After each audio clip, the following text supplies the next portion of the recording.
Hello everybody, this is Havoc. Welcome to another Total War Warhammer video. This time we are focusing on the Chaos versus Empire battle. This takes place in Norskia, in the way north of the map. I don't know what the Empire is doing there. I don't think you really want to be there in the campaign. Regardless, it's a custom battle. And what I'm going to do today, you'll notice I'm doing things a little different. I'm not going to walk through each individual thing. I'm going to kind of skip and pick and choose. Go over some highlights that I really enjoyed about this battle. So you'll see this pop up from time to time. Don't worry, it's meant to be like that. I also want you to see my little mouse cursor so you know what's going on. So first off, battle, the map looks huge.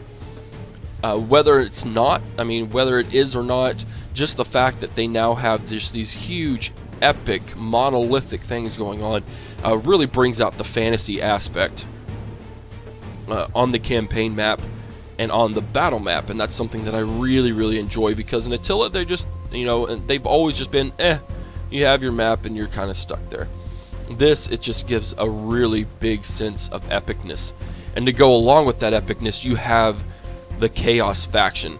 The Chaos faction is super detailed. This is something I'm super excited about. The flame effects on their hooves, in their eyes, the flame effects that they set are on the shields. You have these chariots, which just look absolutely gnarly, and just look at that detail. I mean, there is a lot of detail going on in here. So I feel like for this battle, they kind of went with the whole gamut to show off the whole spectrum of both sides of the Empire and the Chaos faction, which I don't have an issue with. There's probably some of these units I may or may not have in the late game, since these are some high-tiered late game units. I don't know, maybe not. We'll have to wait and see until it comes out. But here's like your basic infantry. Those were some very quick, I wouldn't even call them cav, I guess they're called animal units. And then here's your main stock. These are going to be your heavy duty Chaos Warriors. And then, oh, they just look absolutely gnarly. And then there's the same thing with your heavy weapons. They obviously dropped the shield in favor of a two-handed axe. You have the Chaos Troll, who is, his stomach's all jiggly. Absolutely epic, and looks like he's got a bunch of trees that he uses for a club. This, I believe, is the Hell Cannon. Correct me if I'm wrong. I've only watched this a few times and didn't really pay attention to names, but that's made out of souls. It shoots soul plasma, essentially. And then you have your Chaos Trolls. Now, these monstrous units, and I believe most of the Chaos units, actually just give off a terror effect, which, when you watch this, not this, but the actual Empire versus Chaos video on the Total War channel, has quite a drastic effect. A lot of these guys start routing a lot of the Empire units start routing very early in the game because of all the terror factors that are coming in, and really affecting leadership, which is morale in Attila and before. On the Empire, you have the same gamut. You have your knights with lances, which look very medieval, very Germanic, which is essentially what the Empire's about. You have your basic spearmen. You have your awesome looking wizard, who looks very lonely. Karl Franz with his epic mount as well. Looks absolutely awesome. And he actually does some damage. He actually does some pretty good work there too. In this battle, you have your standard swordsman, and then you have your late game heavy infantry with their double-handed swords. You have your halberdiers. You have your essentially shotgun cannons, because they say they have a short range but a pretty devastating effect, pretty focused. You have your rockets, which are the exact opposite. They're long-range artillery with splash damage, which looks very good in the game. It's very Empire Total War-esque, but I like it. And then you have your hand cannons in the back. These are obviously very early gunner units. Kind of what's shown off in the 1212 AD mods as well. You have what I like to call the magic sniper rifle. It just focuses that magic, and he tries using it late in the game, later in the battle, to snipe the Archaon, but it doesn't quite work. You have another unit of spearmen, and then you have Demigryph Knights. These guys look epic. I love them so much, and I don't know if I'm going to play as the Empire or not, since probably everyone will. but I would be excited to at least play some custom battles with these guys and put some of these demogryphs in. Alright, so you know what? We're going to get to the battle setup. What I like here is the UI experience. The user interface just looks gorgeous. It looks almost simplified. They've really done a good job of making it fantasy. That's what I really, really like. The unit cards look gorgeous. I love it. You have your magic over here, which magic is still going to be a tricky thing for me.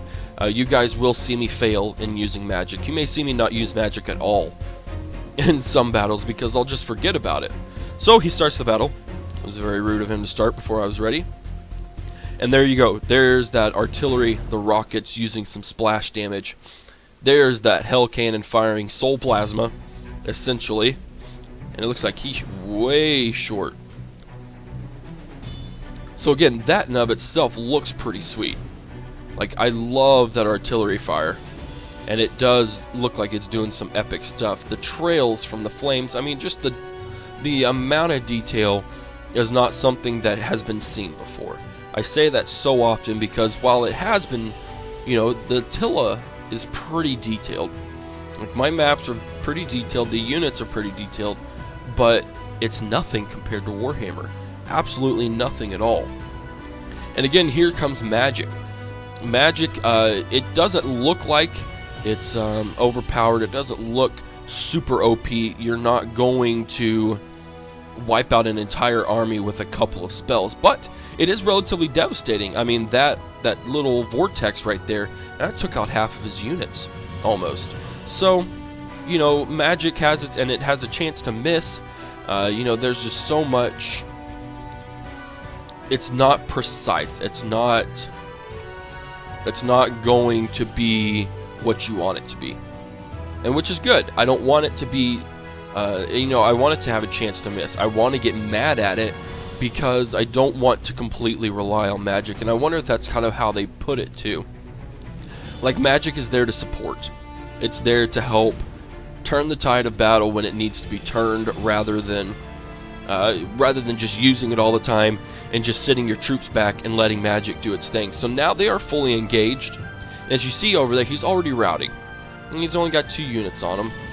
But it's just, the Chaos Warriors, they're just so epic and terrifying that it'd be interesting to see if they release a way to fight Chaos Warriors. Like, you know, they've done the survival guide for the monstrous units. They need to do a survival guide on how to fight these guys. It doesn't look like the Chaos Warriors have any ranged units aside from the Hell Cannon, aside from artillery. They have, you know, their main stock is just that warrior, the warriors, and then obviously that's Wizard used a nice epic celestial spell. But again, it's like, how are you gonna? It's gonna be harder to micro when you also have to worry about where your wizards are, or where your magic users are, and, you know, using the spells at the right time while still microing all of your units. It's going to be hard. I don't blame Darren one bit. I mean, not everyone is going to be amazing at the game, and to be honest, I think he did pretty daggum well. I don't know how well I would do against this game. You know, I saw on the forums yesterday that he was getting bashed hard, and it's like, you know what, like, just because you help develop a game doesn't necessarily mean you're going to win every single battle. And it's good to see that they lose, because it makes it, you know, if the developers themselves lose, then it's obviously not going to be completely, it's not going to be super easy. So we're just going to go through here. There was something, I guess, just the Empire, they seem like, obviously, they are the human faction. So a lot of people will play as them. But I kind of feel like that a lot of the other factions will be more beneficial to play as. They seem to have a lot more. You know, we've never played. Obviously, you have Third Age Total War. You have Call of Warhammer. You have all these games, but in terms of a true, solid, that guy's getting chased down. He's going to get kicked down. That's pretty funny. But in terms of a true Total War game, we've never experienced anything that is anything but humans versus humans. So I think just the gameplay is going to take is going to catch a lot of people off guard, and I think that's a good thing. You know, Total War has always been in that historical context, and that's been more than fine with me. But to bring something completely new, I mean revolutionary new, that they have made themselves, that isn't just a mod, I think is really impressive. So again, here's a unit, here's an example of magic. You know, he fires it at these units, but it just kind of trails off. So there's always going to be a chance to miss, there's going to be a chance for a misfire. So it's not perfect, and I think they did that on purpose. Obviously, tabletop is the same way. You always have a chance of a misfire, etc. So they're really bringing the tabletop into the real-time strategy, into the turn-based strategy. You know, it's just, it makes me excited. I'm just still absolutely thrilled that this game is coming out, and I cannot wait to keep, you know, updates on these videos. May 24th is not all that far away now. It still can't come soon enough, but I'm glad that showing off this battle itself also really showed that it's good that they kept it back, that they pushed back the release date, because they just had that much more time to develop the game itself. So obviously he's not doing too great right now. He's getting wrecked, and he sent Carl Franz in to help, and it's just really not working. And at this point, he basically tries to snipe Archaon, and it just doesn't work. And that just shows, again, that you don't want to be too overly reliant on magic. Magic is a support. It's a support, it's a support, it's a support. And I don't know if it's like that in the tabletop. I don't know if you could just win whole battles solely by magic, but it'll be interesting. Other than that, there really wasn't a whole lot else I want to comment on. He basically just ends up getting owned. I'm going to, you know, just click through. You can hand fire the cannons by hitting insert, you know, like we have in previous Total War games, and that was pretty cool. The UI on that was pretty cool. But aside from that, it just showed how powerful the Chaos Warriors are. They are a horde faction, much like all your horde factions in Attila. Whether or not you'll be able to settle, I don't know. I don't know why the Chaos would settle. Doesn't really seem to fit what they're about. They're not really here to conquer the world, to have better cities and stuff. They're here just to cause destruction, much like the Huns were. So hopefully they'll release a campaign walkthrough with Archaon and his troops, and give us kind of a breakdown on just what the Chaos Warriors will be like. So I'm going to kind of end it right there, guys. So go and watch this battle. It was very good. It was very informative. And it was just a fun battle to watch him play, even though he lost. So I hope you guys enjoyed this video. If you did, give it a thumbs up. If you haven't already, hit that subscribe button. Be on the lookout. Obviously, once Total War releases more Warhammer videos, aside from the survival guide, I don't really want to do the survival guides because they're very self-explanatory. But there's really nothing I could comment on outside of that. But stay tuned, guys. They're going to release more. I know they will, and hopefully it'll be more chaos, since they've released so much vampire unit stuff. I imagine they'll start focusing on chaos. Follow me on Twitch, Twitter, and Facebook. Again, thank you guys for watching. This is Havoc, and I am out of here. Peace!